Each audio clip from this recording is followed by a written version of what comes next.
Good morning. Welcome to Letting Go in 2019. I will be reading from The Language of Letting Go by Melody Beattie, copyright 1990. March 28th, balance. Seek balance. Balance emotions with reason. Combine detachment with doing our part. Balance giving with receiving. Alternate work with play, business with personal activities. Balance tending to our spiritual needs with tending to our other needs. Juggle responsibilities to others with responsibilities to ourselves. Balance caring about others with caring about ourselves. Whenever possible, let's be good to others, but be good to ourselves too. Some of us have to make up for lost time. Today I will strive for balance. It's a plain, short, simple reading, but a very important one. And it's interesting that these readings always come in my life when I'm at a time of dealing with the very thing it's talking about. God's good like that. I was dealing with some balance. I'm laying in bed this morning thinking about all the things I want to do in my day. I'm a busy minded person. I'm always thinking of the next little thing I want to get into. Even though I work full time, well, 6.5 hours, technically almost 7 hours by the time I get the paperwork done, I am just really eager to get at everything I want to do. I have books I want to read. I have time I want to spend with my husband. I want to touch base with my children when I can. I'd love to see my grandchildren again. It's just been a long time, especially since I've seen my granddaughter. There's just so much I want to do, but there's only so many hours in the day to do it. And I often say I wish there were more hours in the day, but then I'd complain if there were more hours in the day that I did too much.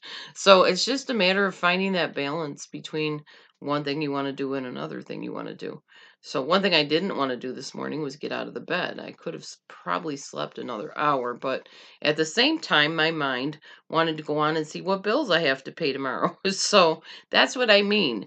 You have to find that kind of happy medium between the two things that you want to do, or however many things you want to do. So today, for balancing my life, I know I have to go to work, and there's some books I want to read. And I've been reading a book to my husband, which I plan on hopefully finishing today. I also want to watch Switched at Birth with him when I get home, because we do that like every day. But I want to eat my food without the TV on. So I have to figure out a nice schedule to balance everything out. So if you're dealing with balance issues and trying to figure out what to do next or what not to do or what comes first, priorities, I can relate. Just saying. It's part of being human. But I'm also very thankful every morning that I wake up that God breathed breath into my lungs so that I could live another day to do whatever it is He has for me on this planet. Um, I just woke up this morning and heard about a 51-year-old who was killed in an SUV by a stolen van, I guess it was. And I'm sitting there thinking, I'm almost 53 years old, and there's people that have died before me already that were in their 50s. I remember when 50 seemed so old to me. When my mother-in-law was 50 and we moved in with her, I thought she was like old, old, ancient old. And now I'm in my 50s and I'm like, I don't even feel older than maybe 30. So it's just odd how we perceive things.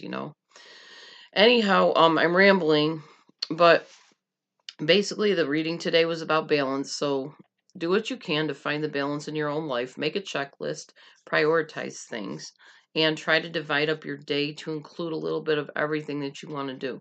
I know it's hard. I have to do it too, and it's hard for me, but it's very necessary at the same time.